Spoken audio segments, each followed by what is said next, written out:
warahmatullahi wabarakatuh. Waalaikumsalam warahmatullahi wabarakatuh. Alhamdulillah nahmaduhu wa nasta'inuhu wa nastaghfiruh wa na'udzu billahi min shururi anfusina wa min sayyiati a'malina may yahdihillahu fala mudilla lahu wa may yudlil fala hadiya lahu. Asyhadu an la ilaha illallah wahdahu la syarika lahu wa asyhadu anna Muhammadan abduhu wa rasuluh la nabiyya ba'dahu. Allahumma shalli wa sallim ala sayyidina Muhammad wa ala alihi wa sahbihi ajma'in. Amma ba'du. Yang terhormat Ibu Kepala Sekolah SD Negeri Paku Hajah 1, Ibu Ika Yuliana MPD. Yang saya hormati Bapak Ibu guru hebat semua di SD Negeri Paku Hajah 1. Semoga Allah selalu memberikan kesehatan, memberikan rezeki yang berkah. Amin ya rabbal alamin. Alhamdulillah, puji dan syukur kita panjatkan hadirat Allah Subhanahu wa taala yang telah memberikan nikmatnya kepada kita. Alhamdulillah, pada siang hari ini kita bisa berkumpul di sini dalam rangka menghadiri diseminasi budaya positif dari tugas guru penggerak angkatan 9.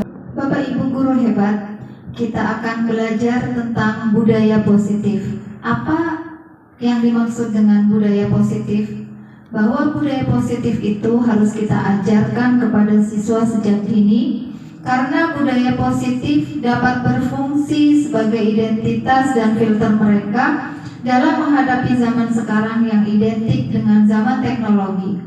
Budaya positif dapat dilakukan dengan cara melakukan hal-hal yang positif, berpikiran positif, berhati positif, dan bersikap positif.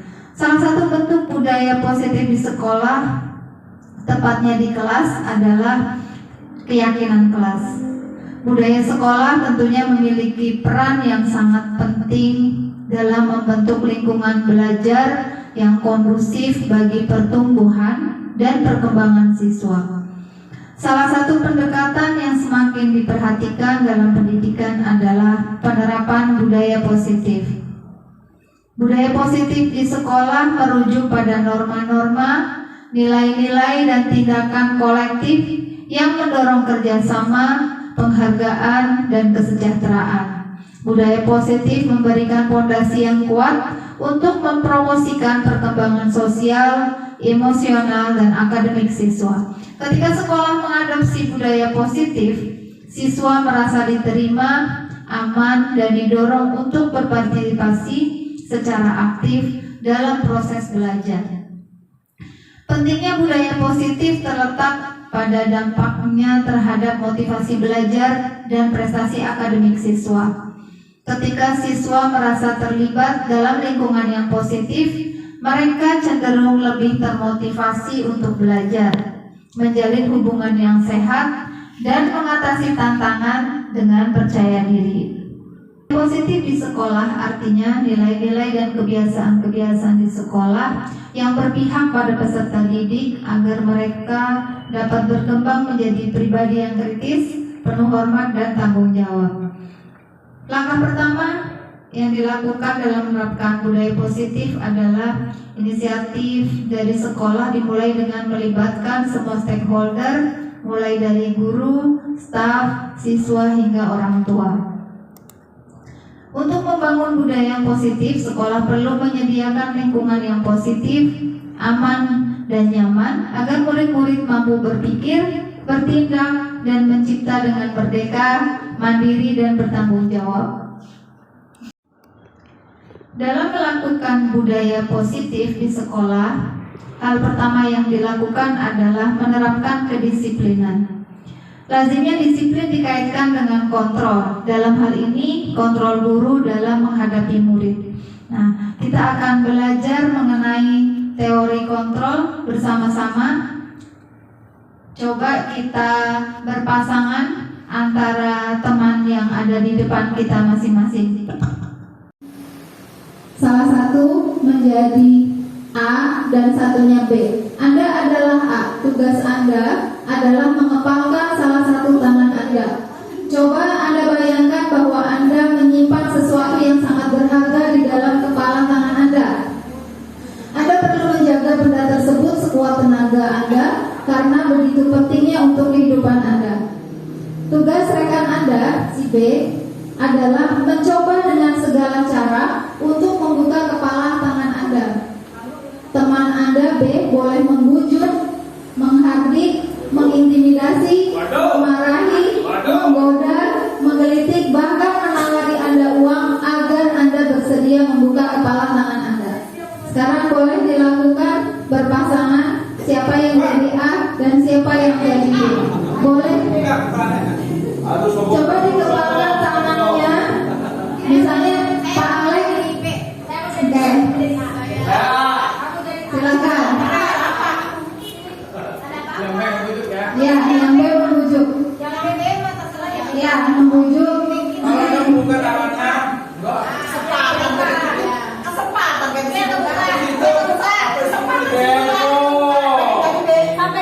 Terserah yang A mau membuka atau tidak.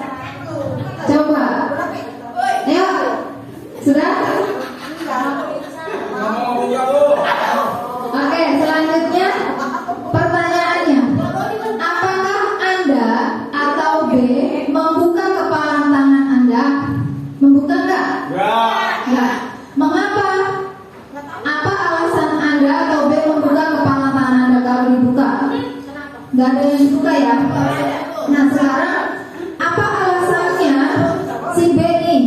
B-nya yang tadi nggak mau membuka kepala tangan, apa alasannya tangannya nggak mau dibuka? Iya, sesuatu di dalamnya. Oke. Ya. Jadi kata si B, kenapa dia tidak mau membuka kepala tangannya? Karena di dalam tangan kita ada sesuatu yang berharga. Jadi nggak mau tuh, mau dirayu pakai uang, mau dibujuk, mau dipukulin, tetap nggak mau, ya kan? Dalam kegiatan ini, sesungguhnya siapa yang memegang kendali atau kontrol untuk membuka atau menutup kepala tangan? Menurut Bapak Ibu, siapa yang memegang kontrol untuk membuka atau menutup kepala tangan kita? Yang nyuruh, yang lepas. Siapa yang mengapa? Ya, diri kita sendiri. Kita lanjut. Tentunya kita sendiri yang memegang kontrol atas kepala tangan kita, ya, betul ya? Apakah kita membuka atau menutup kepala tangan kita itu tergantung pada diri kita masing-masing sesuai dengan kebutuhan dasar kita saat itu. Jadi kalau kita benar-benar mempunyai pendirian, tidak mau dibuka itu, ya. Jadi sesungguhnya yang memegang kontrol itu diri kita sendiri, apakah kita membuka atau tidak. Ya, walaupun tadi tanpa intimidasi, kalau kita mau membuka, kayak Pak Alek contohnya misalnya, ya Pak Abud buka kepala tangannya. Kalau memang Pak Abudnya mau membuka, terbuka, gitu ya. Tapi karena walaupun tadi sampai dirayu-rayu tetap tidak mau, yaitu karena kontrol itu dipegang oleh diri kita sendiri. Pada dasarnya kita tidak dapat memaksa murid. Nah, intinya di sini ya. Pada dasarnya kita tidak dapat memaksa murid untuk berbuat sesuatu. Jikalau murid tersebut memilih untuk tidak melakukannya, walaupun tampaknya guru sedang mengontrol perilaku murid. Hal demikian terjadi karena murid sedang mengizinkan dirinya dikontrol. Jadi kalau misalnya si murid itu mau, itu karena dia sendiri yang mengizinkan, ya, karena dia yang mengizinkan mau dikontrol oleh guru. Tetapi kalau dia memang tidak mau, ya sudah, kita sebagai guru tidak boleh memaksa. Ya, coba sampai di sini paham nggak? Misalnya ada salah satu siswa kita, dia punya minat dan bakat di bidang olahraga, tapi dia dipaksa untuk memahami pelajaran matematika, sedangkan bidang dia tidak menguasai matematika. Kira-kira bisa tidak? Ya. Kalau anaknya nggak mau, kita tidak boleh memaksa, seperti itu ya. Oke, lanjut. Nah, ini ada beberapa teori kontrol dari Dr. William Glasser. Ini adalah beberapa miskonsepsi, ya. miskonsepsi atau konsep kesalahan pandangan pada guru. Yang pertama, ilusi guru mengontrol murid. Ya, semua perilaku itu tentunya mempunyai tujuan, bahkan untuk perilaku yang tidak disukai. Untuk itu, pada dasarnya guru tidak boleh memaksa siswa untuk berbuat sesuatu. Ya, jadi ini miskonsepsi kalau kita itu sebagai guru bisa mengontrol murid. Kemudian yang kedua, ilusi bahwa semua penguatan positif, efektif dan bermanfaat. Nah, dari sini penguatan positif itu merupakan bentuk-bentuk kontrol untuk mempengaruhi siswa agar mengulangi sesuatu perilaku. Tentunya ya, penguatan positif ini maksudnya usaha untuk mengontrol siswa. Nah, dalam jangka waktu tertentu kemungkinan si siswa tersebut akan menyadari dan mencoba untuk menolak bujukan guru. Jadi mungkin pertama dia mau gitu, tapi nanti lama-lama kesadaran dia tumbuh, nah dia lama-lama akan menolak. Kemudian ada ilusi bahwa kritik dan membuat orang merasa bersalah dapat menguatkan karakter. Ya, ini kadang kita tidak tanpa sengaja sering melakukan Bapak Ibu ketika ada siswa kita yang berbuat kesalahan. Jadi membuat dia itu merasa bersalah, ya. Jadi sebenarnya tidak baik ya dalam budaya positif. Menggunakan kritik dan rasa bersalah untuk mengontrol siswa membuat siswa menuju identitas yang gagal karena secara tidak langsung mengajarkan mereka belajar untuk merasa buruk tentang dirinya sendiri.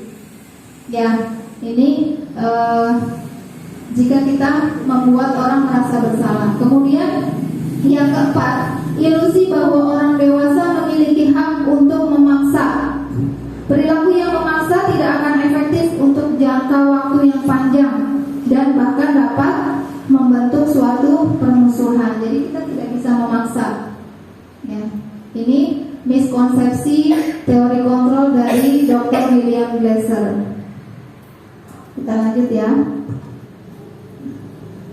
Sekarang bagaimana seseorang bisa berubah dari paradigma stimulus respon kepada pendekatan teori kontrol? Ini menurut Stephen R. Covey. Bila kita ingin membuat kemajuan perlahan sedikit-sedikit, ubahlah sikap atau perilaku Anda.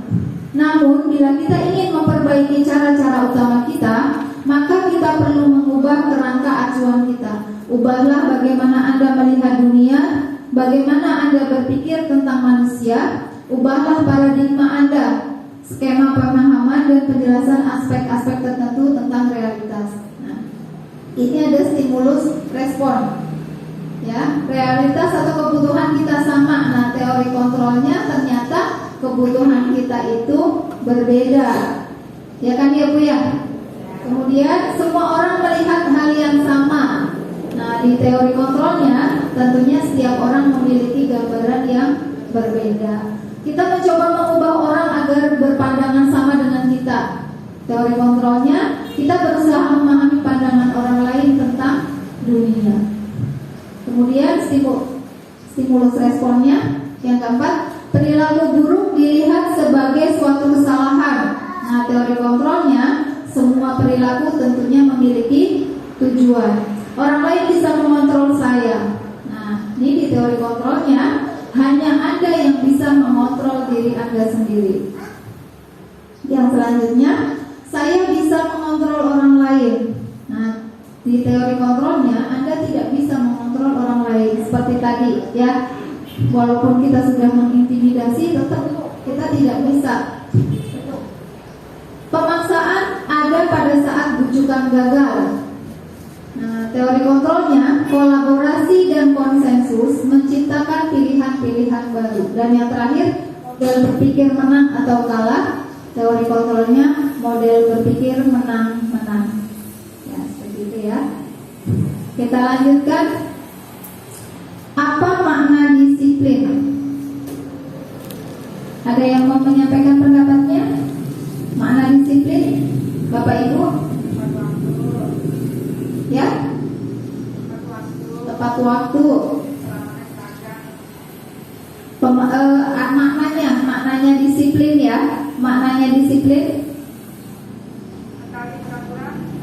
Mentaati peraturan.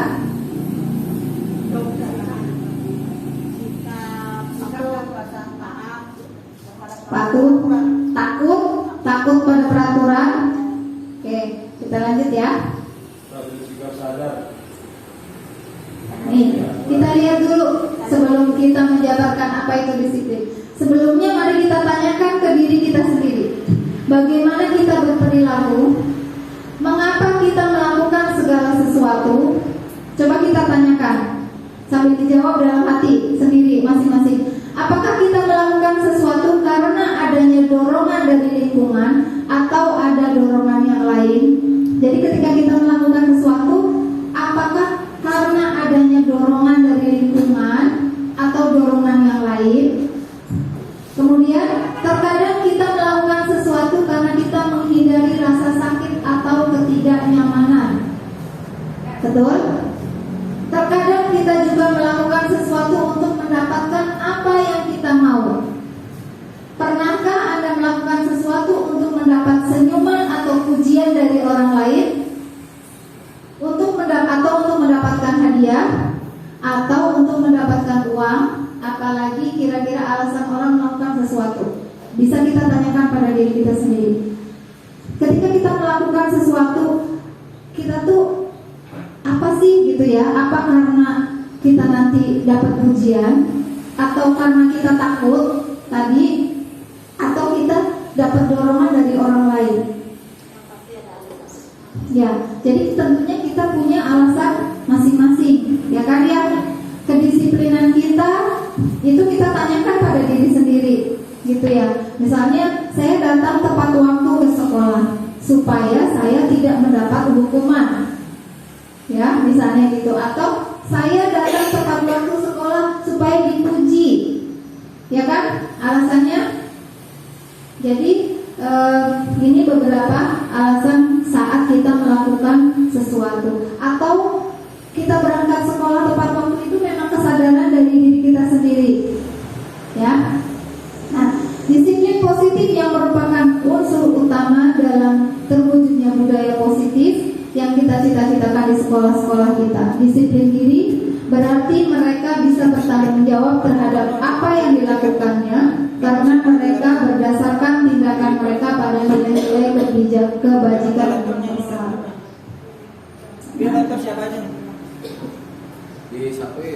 Selanjutnya disiplin. Nah, ini artinya disiplin adalah kemampuan memerintah diri sendiri dalam mengontrol dan menguasai diri untuk memilih tindakan yang mengacu pada nilai-nilai yang kita hargai dengan penuh tanggung jawab tanpa perintah orang lain. Ini sesungguhnya makna disiplin. Jadi timbul dari kesadaran diri sendiri, bukan karena perintah, bukan karena ingin dihargai, bukan karena takut dihukum.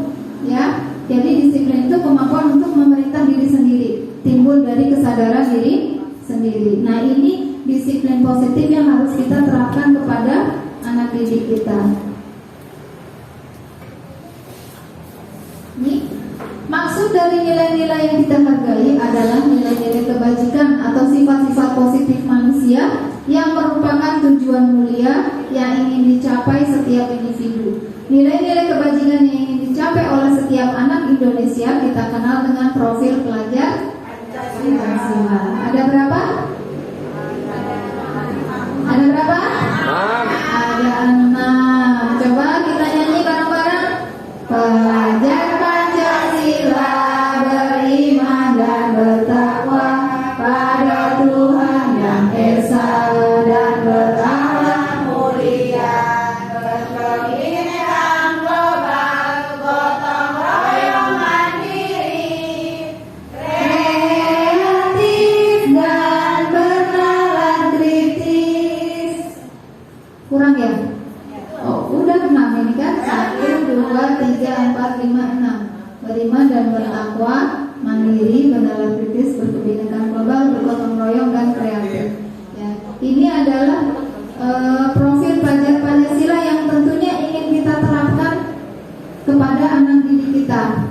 Ya kan ya? Apalagi di sekolah kita sedang menggunakan kurikulum merdeka. Di setiap materi, di setiap pembelajaran intrakurikuler itu harus terdapat unsur-unsur ini, walaupun tidak semuanya.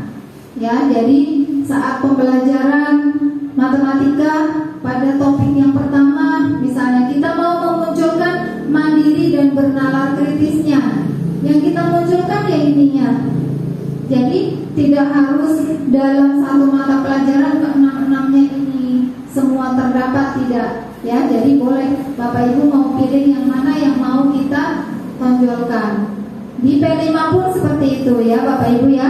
Jadi dalam proyek penguatan profil pelajar Pancasila juga kita ambil beberapa profil pelajar Pancasilanya yang ingin kita tonjolkan. Oke, kita lanjut ya.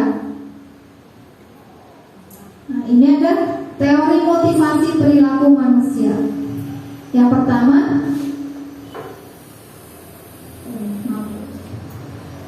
teori motivasi perilaku manusia yang pertama, untuk menghindari ketidaknyamanan atau hukuman. Apa yang akan terjadi apabila saya tidak melakukannya? Contohnya seperti itu. Jadi ketika kita melakukan tadi segala sesuatu, ya, melakukan sesuatu itu kita lakukan karena kita nggak ingin dapat hukuman.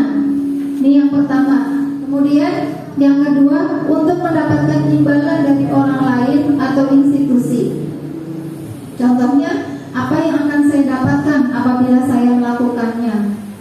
Ya, ini 1 dan 2 ini merupakan motivasi eksternal. Jadi anak didik kita, apalagi anak-anak kelas bawah, kelas rendah, itu kebanyakan ingin dipuji, betul tidak?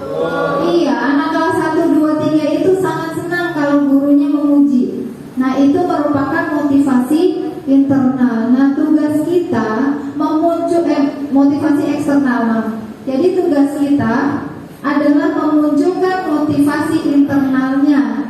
Ini tujuan dari disiplin positif tadi. Jadi supaya mereka bisa menghargai diri sendiri. Mereka melakukan disiplin positif itu karena tumbuh dari kesadaran diri sendiri, ingin menghargai diri sendiri, bukan hanya karena takut kena hukuman, ya, atau misalnya saya mau melanggar peraturan gitu, takut dihukum, kan gitu. Tapi dia sudah muncul, saya harus mengikuti peraturan sekolah, ya, itu tumbuh dari kesadaran diri sendiri, bukan takut pas upacara takut dipanggil sama Pak Alek, bukan, ya, bukan seperti itu. Jadi bagaimana caranya supaya motivasi internal dari siswa-siswa kita itu muncul? Ya, bukan mereka melakukannya bukan hanya karena ingin dapat pujian ataupun takut karena dihukum. Ya, karena di 1 dan 2 ini merupakan motivasi eksternal. Kalau dia tidak dapat pujian, nanti dia nggak akan lakukan lagi, ya kan? Atau kalau misalnya kita menghukum, kalau kita nanti nggak menghukum, pasti dia akan melakukan lagi kesalahannya.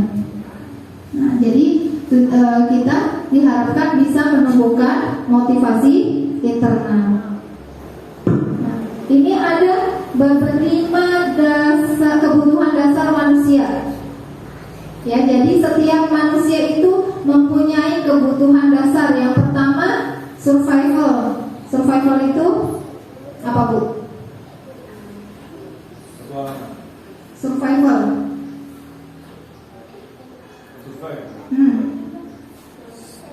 Survive.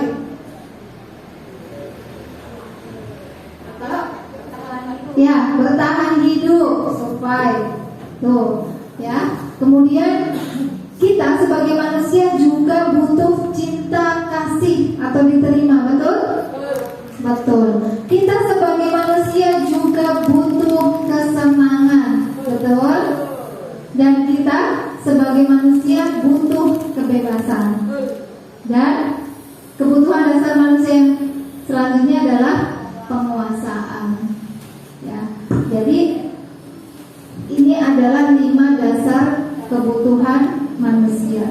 Jika ada salah satu kebutuhan dasar yang tidak didapatkan, maka mereka akan mencarinya. Kenapa ada siswa kita yang kadang suka butuh perhatian? perhatian, mungkin karena dia kurang cinta dan kasih sayang di rumah, bisa jadi. Ya, di sekolah semuanya cari perhatian, leledotan sama gurunya, ya. Mungkin bisa jadi karena di rumah dia kurang perhatian. Ya, kemudian dia butuh kesenangan. Dia juga butuh bertahan hidup. Ya, ini adalah 5 kebutuhan dasar manusia. Nah, ini contohnya. Ada sebuah kasus, Ibu Ani, guru kelas 5 di SD Pelita Hati, sedang bingung menghadapi ulah salah satu murid di kelasnya, namanya Agus. Beberapa anak telah datang dan mengeluhkan Agus yang seringkali meminta bekal makan siang mereka dengan paksa. Jika Anda menghadapi situasi seperti Ibu Ani, apa yang akan Anda lakukan? Menurut Anda, kira-kira apa alasan Agus melakukan hal itu? Boleh ditulis di sticky note.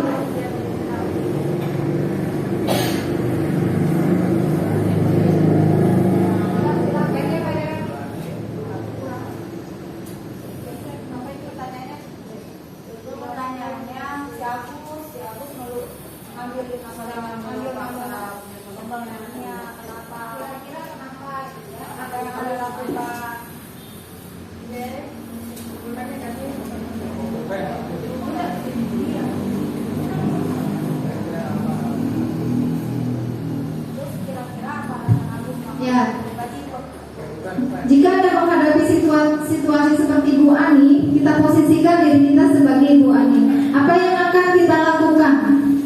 Menurut Anda, kira-kira apa sih alasan si Agus melakukan hal itu? Ya, apa yang akan kita lakukan? Kan teman-temannya pada ngeluh nih, Agus sering meminta bekal makan siang dengan paksa. Silakan. Jika Anda menghadapi situasi seperti Ibu Ani, apa yang akan Anda lakukan? Menurut Anda, kira-kira apa alasan Agus melakukan hal itu? Ya. Boleh ditulis.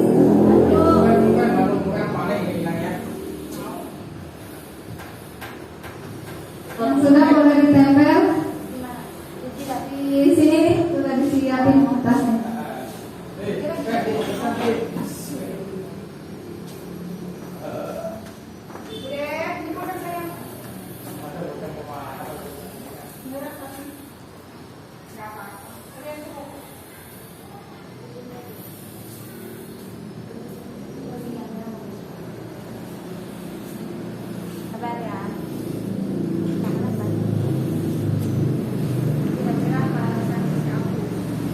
Ya contoh deh. Enggak mau nyontek kok, Pak. Udah punya jawaban. Ya. Bukan.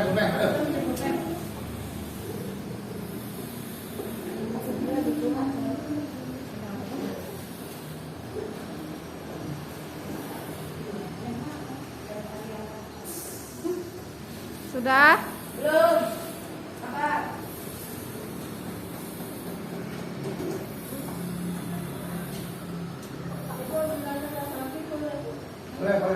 Boleh.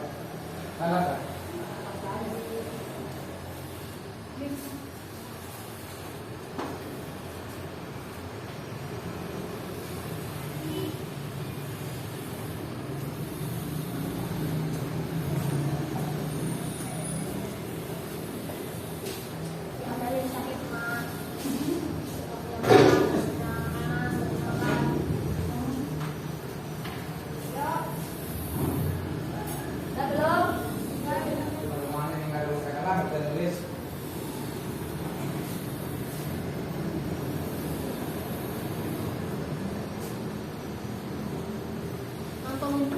Oke, Pak Alex bisa perwakilan untuk menyampaikan. Silakan Bapak. Itu udah pada pulang kok anak-anak. Udah pada pulang. Tapi nulis ya. Ya, silakan. Ini apa namanya? Ini Bu Ani yang ngomong ceritanya ya. Gue pengen udah pulang. Kita Bapak menjadi memori. Kira-kira apa yang akan dilakukan? Kemudian menurut Bapak itu, kenapa sih si Agus itu melakukan hal itu? Padahal mau kurang banyak. Ini anggap aja Bu Ani ya. ada. Bu Ani, itu Pak Agus di sampingnya. Agus Sutomo. Ini ceritanya siswa ini ya? Sisa apa guru ini? Ceritanya guru ya? Menurut saya, Ibu Ani, kalau ada anak yang berkelakuan seperti itu, yang pertama anak itu kita panggil tuh si Agus tuh ya. Si Agus, Gus, kenapa kamu meminta makanan itu secara paksa kepada teman kalian? Kemudian si Agus jawabnya, Ibu maaf Bu, saya dari rumah itu nggak pernah dikasih uang. Akhirnya saya secara paksa daripada saya lapar minta dengan teman-teman dengan kepaksa. Mohon maaf Bu, mungkin itu perbuatan yang tidak bagus. Mungkin hanya itu Bu, saya tidak ulangi lagi Bu. Ya, maka dari itu Ibu sarankan ya untuk kedepannya jangan kau lakukan lagi, karena itu termasuk perbuatan yang kurang baik. Paham Agus? Itu ya pesan dari Ibu. Ya, jangan kau ulangi lagi. Awas apabila kalian ulangi lagi perbuatan itu, maka kalian akan dikenakan sanksi. Terima kasih, tepuk tangan buat Opa. Luar biasa ya. Nah, nanti jawaban Opa ini bisa kita lihat kita itu sebagai apa. Ya, nanti ada nih. Ya, kita lanjut. Ya. Jadi ini pertanyaan-pertanyaan pemantik yang nanti kita bisa mengoreksi diri kita sendiri. Ya, tadi jawaban saya itu apa ya? Nah, nanti kita bisa tahu nih kita itu di mana posisinya.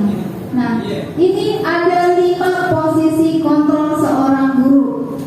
Ada 5. Yang pertama sebagai penghukum, kemudian guru sebagai pembuat bersalah, yang ketiga guru sebagai teman, yang keempat guru sebagai pemantau, dan yang kelima guru sebagai manajer. Nanti kita bisa tahu nih apa yang tadi kita lakukan sama Agus ini, kita di mana? Ya, tadi pasti udah punya jawaban masing-masing kan? Oke. Di posisi penghukum nih, maaf ya salah ketik. Di posisi penghukum, kira-kira biasanya guru itu melakukan apa?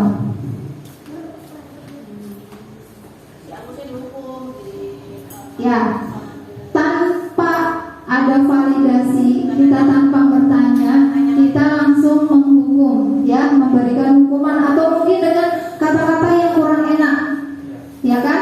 Suka membentak. Ngomong dulu paling baru hukum. Ya, ini posisi kontrol seorang guru sebagai penghukum. Sejatinya teorinya iya, kita harusnya memvalidasi dulu kesalahan dia, ya kan? Menstabilkan dulu emosinya, kemudian kita menanyakan kepada dia. Tapi kadang, ya enggak? Coba tanya pada diri sendiri. Secara tidak sadar kita menjadi penghukum. Ketika refleks, apa sih kamu? Ya enggak? Itu sudah menjadi penghukum. Jadi penghukum itu bukan hanya dia suruh berdiri kaki satu, itu bukan seperti itu. Tapi dengan kata-kata yang menyakitkan itu termasuk penghukum. Kemudian, ya, Agus, kenapa kamu seperti itu? Enggak nanya gitu, tapi nanyanya dengan nada yang tidak enak. Kemudian pembuat merasa bersalah. Contohnya gimana, Bu? Pembuat merasa bersalah. Jadi dia tuh memojokkan Agus gitu. Ya. Ya. Wah, biar kerok ini di rumahnya. Kemudian posisi kontrol seorang guru, ya, posisinya sebagai teman. Ayo dong Agus. Nah, itu kita sebagai teman. Kemudian ada juga sebagai pemantau. Dan yang terakhir sebagai manajer. Nah, kalau sebagai manajer itu dia biasanya bertanya dulu. Ya, bertanya dulu. Kenapa? Tadi ya seperti Pak Alek ya. Kenapa Agus melakukan itu? Tuh ya. Kenapa Agus tidak membawa bekal? Kemudian menanyakan apakah yang tadi Agus lakukan perbuatan salah atau bukan, gitu ya.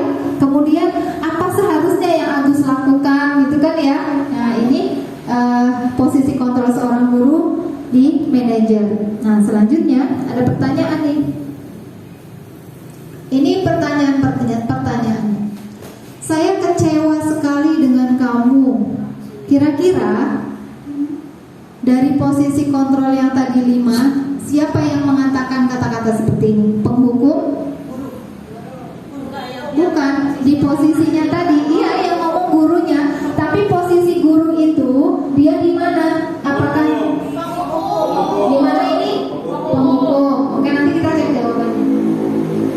Yang pertama, penghukum sepakat semuanya. Apa ada yang punya jawaban yang lain? Oh, itu. Saya kecewa sekali dengan kamu. Coba kita amati lagi. Apa? Pembuat merasa bersalah. Oke. Tadi yang jawab penghukum siapa? Nggak jadi. Oke. Yang pertama pembuat merasa bersalah. Yang kedua, kamu tidak pernah benar melakukannya. Apa nih kira-kira? Penghukum. Oke. Yang ketiga, ayolah lakukan demi ibu. Apa nih? Teman. Oke, pinter ya. Terus, yang keempat, apakah kamu mau mendapatkan stiker bintang hari ini? Manajer. Oke, kita tampung dulu, nanti ada jawabannya. Kemudian, bagaimana kamu bisa menyelesaikan masalah ini? Tadi teman juga, berarti ini manajer. Gimana?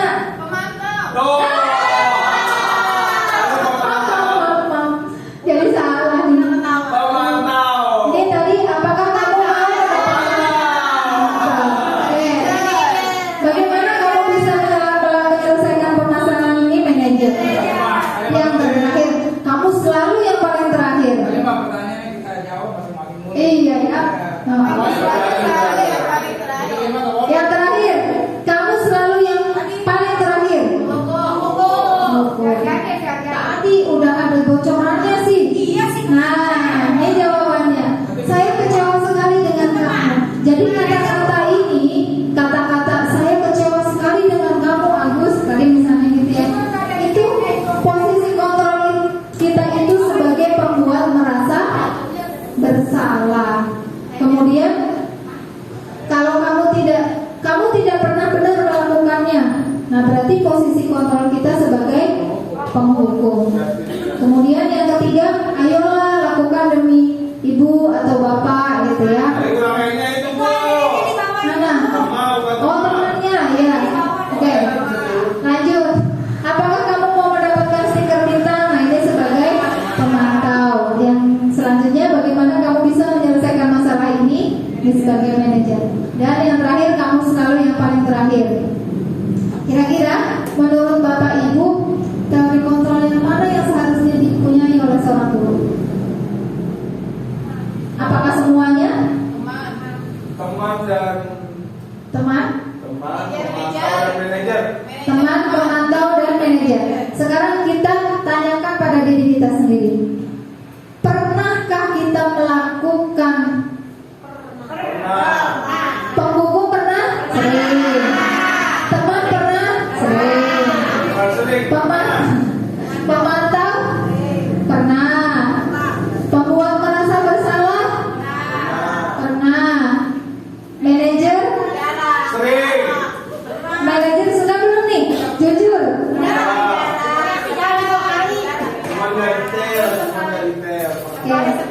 Ya, jadi ya sesungguhnya ketika kita menjadi seorang guru, harusnya kita memegang posisi kontrol sebagai manajer. Ya, jadi kita jangan membuat siswa kita itu menjadi siswa yang merasa bersalah, karena nanti dia takut nantinya apa yang kita lakukan itu nanti dia akan merasa gagal, gitu ya Bapak Ibu ya. Apalagi penghukum, ya penghukum. Ya, jadi kita sebagai guru sebaiknya memiliki teori posisi kontrol kita sebagai manajer. Siap Bapak Ibu? Nanti di posisi manajer ini ada namanya segitiga restitusi, ya.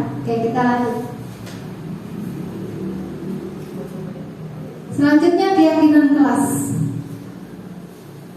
Coba kita bayangkan, keyakinan kelas itu apa? Kira-kira?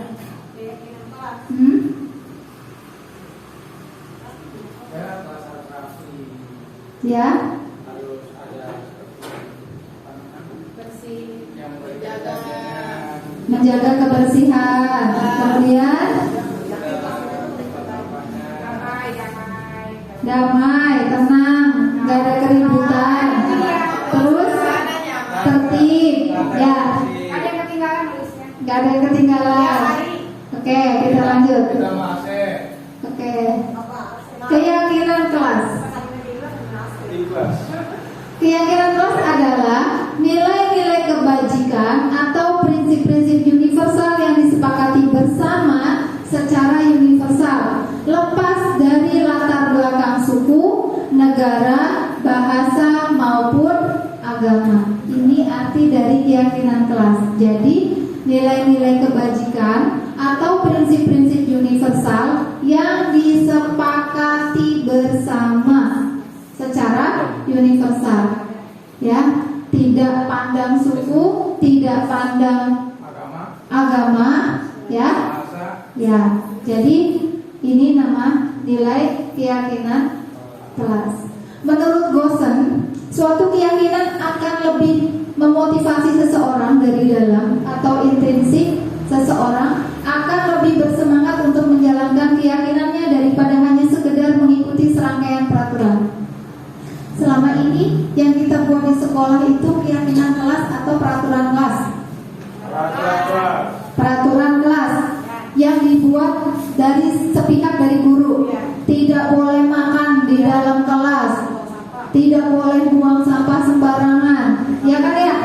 Itu yang kita lakukan. Jadi membuat peraturan, sedangkan peraturan itu belum tentu dijalankan oleh siswa kita karena mereka belum memahami keyakinan kelas. Jadi antara peraturan dan keyakinan kelas itu kira-kira berbeda atau sama? Berbeda. Ya, keren. Tepuk tangan lagi buat Iwani. Baru segitu udah pinter loh. Oke, Baru untung aja, Bu. kita lanjut. Iya, Ibu Guru. Kita lanjut. Nah, nanti kita coba membuat keyakinan kelas di kelas masing-masing, ya. Pembentukan keyakinan kelas. Keyakinan kelas bersifat abstrak daripada peraturan yang lebih rinci dan konkret. Keyakinan kelas berupa pernyataan-pernyataan yang universal. Pernyataan keyakinan kelas senantiasa dibuat dalam bentuk positif. Jadi tidak ada kata negatif. Dilarang buang sampah, bukan, ya. Dalam bentuk yang positif. Supaya apa? Mindset yang ada di anak-anak itu perbuatan yang positif gitu, ya. Kalau dilarang gitu kan, itu udah peraturan, ya. Kemudian keyakinan kelas hendaknya tidak terlalu banyak sehingga mudah diingat dan dipahami. Nggak usah banyak-banyak, dredeg gitu ya sampai setembok penuh gitu, tapi tidak ada yang dilaksanakan. Jadi Kan anak-anak ya, kita aja di jalan ditulis tuh ya, dilarang buang sampah, tapi tetap aja buang sampah sembarangan, ya. Karena karakternya belum terbentuk ya Bapak ya. Jadi PR kita supaya anak didik kita itu nantinya punya kesadaran, ya kita dari diri kita dulu sebagai guru. Tidak membuang sampah sembarangan. Boleh, iya. Kemudian semua warga kelas sebaiknya ikut berkontribusi dalam membuat kegiatan kelas lewat curah pendapat. Jadi bukan hanya sepihak dari guru, ya, peraturannya gitu, bukan seperti itu, tapi kita diskusi. Apalagi kalau kelas atas bisa. Saya kemarin coba terapkan di kelas 1, itu bisa Bu, ternyata walaupun itu anak kelas 1, kita pancing dulu. Itu ya, kira-kira apa ya gitu ya. Kemudian mereka mengungkapkan gitu. Nah, jadi peraturan kelas itu jangan dibuat sepihak dari diri kita, tetapi harus diskusi dengan anak-anak supaya mereka nanti, oh iya ini kan keyakinan yang saya buat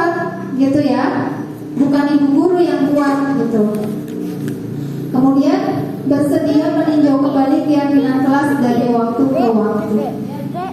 Ya, ini nanti kita akan buat keyakinan kelas ya, Bapak Ibu ya. Kita coba. Nah, ini contohnya. Ini contoh beberapa peraturan ya. Selalu kembalikan buku ke tempatnya. Ini kan peraturan ya. Dilarang mengganggu orang lain. Hadir di sekolah 15 menit sebelum pembelajaran dimulai. Dilarang melakukan kekerasan. Dilarang menggunakan narkoba. Bergantian atau menunggu giliran. Gunakan masker. Jangan berlari di kelas atau koridor. Nah, keyakinan kelas atau nilai kebajikan yang dituju, yang pertama, selalu kembalikan buku pada tempatnya. Ini keyakinan kelasnya, tanggung jawab. Kita buat kata-kata yang positif, ya. Kalau ini kan peraturan, selalu kembalikan buku ke tempatnya. Kita bikin kalimat yang positif, ya. Kemudian dilarang mengganggu orang lain. Keyakinan kelasnya menghormati orang lain dan diri sendiri. Kita buat, bukan dilarang mengganggu orang lain, tapi saling menghormati. Contohnya ya, saling menghormati teman. Hadir di sekolah 15 menit sebelum pembelajaran dimulai. Nah, ini keyakinan kelasnya berkomitmen pada tujuan atau disiplin bisa ya. Di sini disiplin bisa. Jadi misalnya nanti kesepakatan kelasnya hadir tepat waktu gitu ya. Nah, keyakinannya berarti dia adalah berkomitmen atau disiplin. Dilarang melakukan kekerasan. Nah, keyakinannya adalah keselamatan dan menghormati orang lain. Ya, misalnya kalimatnya saling menyayangi sesama teman gitu ya. Kemudian dilarang menggunakan narkoba. Nah, ini keyakinan kelasnya adalah kesehatan. Nah, ini kita buat keyakinan kelas. Bisa Bapak Ibu? Bisa ya? Jadi dari peraturan kita buat kesepakatan dulu bersama anak didik kita. Kemudian kita buat keyakinannya, ya. Jadi dari peraturan ini kita buat kesepakatan dengan nilai-nilai kebajikan, dengan kata-kata yang positif, ya. Kemudian kita munculkan keyakinan kelasnya. Kita tanamkan kepada anak didik kita tentang keyakinan kelasnya. Oke ya, kita lanjut.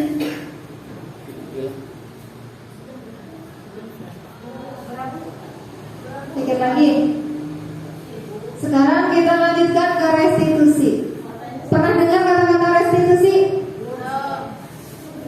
Pabut, balik, restitusi, bukan restitusi, rest area, restitusi, balik.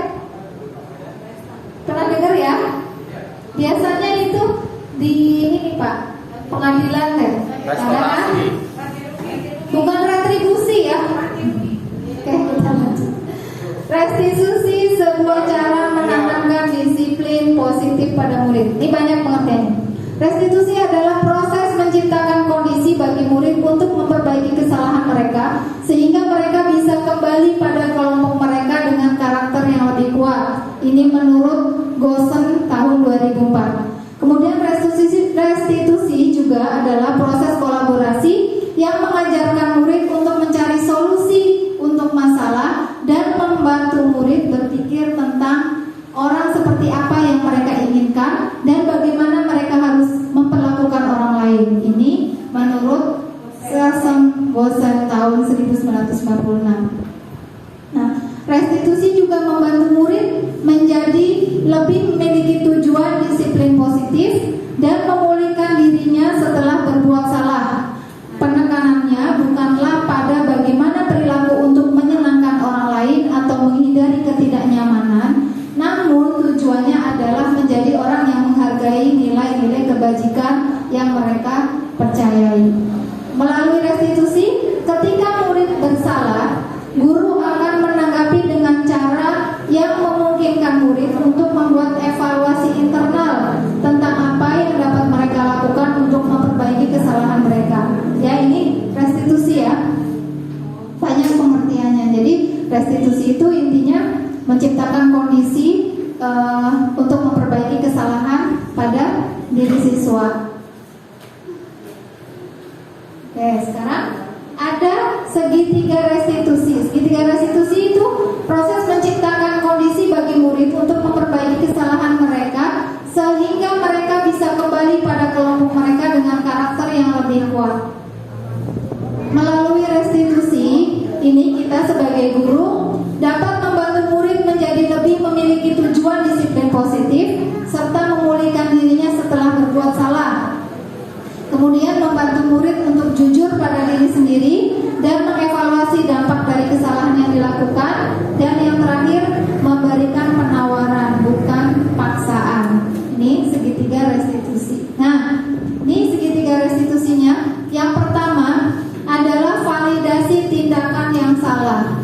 Jadi ketika ada siswa kita yang bersalah, kita harus melakukan validasi terlebih dahulu.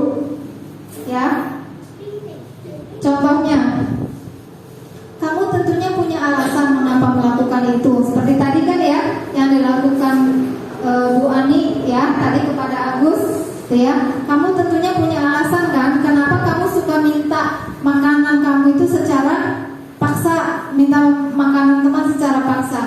Nah, adakah cara yang lebih efektif untuk mendapatkan apa yang kamu butuhkan? Ini contoh validasi tindakan yang salah. Kemudian kita juga harus bisa menstabilkan identitas. Ya, menstabilkan identitas. Contohnya, ya, misalnya gini, tadi ya Bu Ani, Agus, setiap orang pernah melakukan kesalahan. Nah, kamu bukan satu-satunya yang pernah melakukan ini. Jadi kita menstabilkan dulu. Ya, jangan langsung tadi kita menghukum gitu ya. Kemudian kita yang terakhir kita harus menanyakan keyakinannya. Nilai-nilai apa yang telah kita sepakati? Tadi makanya kita harus membuat keyakinan dulu ya. Kira-kira tadi nilai keyakinan kelas apa yang dilanggar oleh Agus? Tadi kira-kira Bapak Ibu, karena dia memaksa gitu.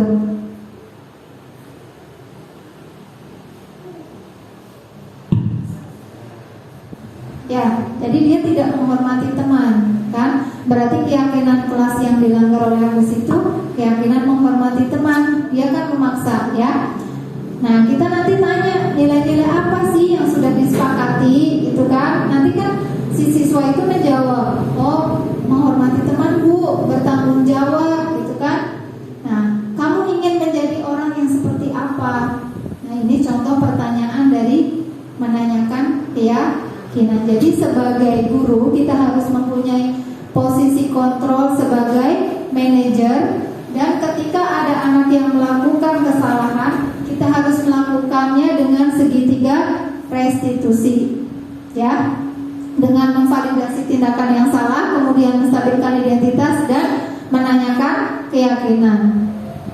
Nah, ini yang pertama nih, contohnya. Tahapan segitiga restitusi yang pertama menstabilkan identitas. Ya, jadi bisa kita ungkapkan berbuat salah itu tidak apa-apa karena memang manusiawi, ya. Tidak ada manusia yang sempurna.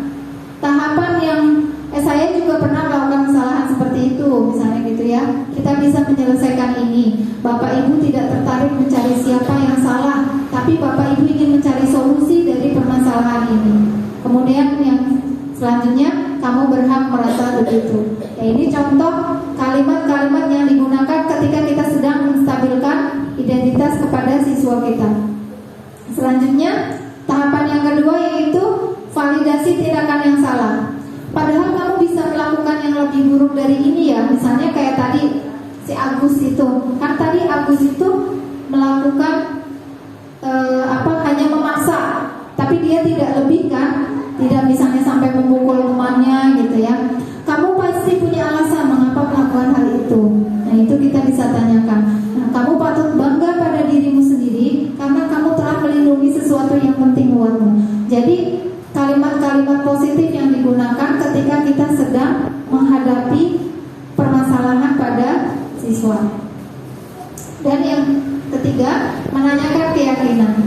Apa yang kita percaya kelas atau keluarga. Apa nilai-nilai umum yang telah kita sepakati? Seperti tadi ya, contohnya kita membuat keyakinan kelas terlebih dahulu dan kita tanyakan ketika kita sedang menghadapi permasalahan siswa, ya. Kita bisa nanya, kamu mau jadi orang seperti apa sih nantinya, gitu ya. Oke, sudah selesai. Sekarang bisa refleksi, bisa ditulis di PR-nya membuat keyakinan kelas ya Bapak Ibu ya. Refleksi boleh ditulis.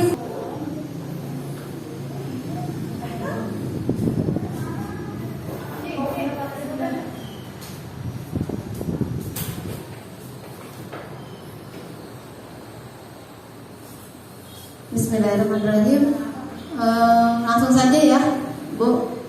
Untuk refleksi, yang pertama perasaan saat ini adalah saya sangat senang dengan mengikuti kegiatan diseminasi ini, bisa menambah pengetahuan tentang budaya positif ya, yang harus ada di sekolah, yang harus dilaksanakan di sekolah. Kemudian yang kedua, setelah mengikuti materi pengibasan atau diseminasi pada hari ini, saya jadi paham bahwa dengan menumbuhkan keyakinan dan nilai kebajikan siswa mampu melaksanakan budaya positif dengan baik di sekolah. Dan yang terakhir, target saya selanjutnya akan menumbuhkan keyakinan kelas dan membuat keyakinan kelas agar budaya positif tadi dapat terlaksana dengan baik di sekolah. Demikian dari saya. Assalamualaikum warahmatullahi wabarakatuh.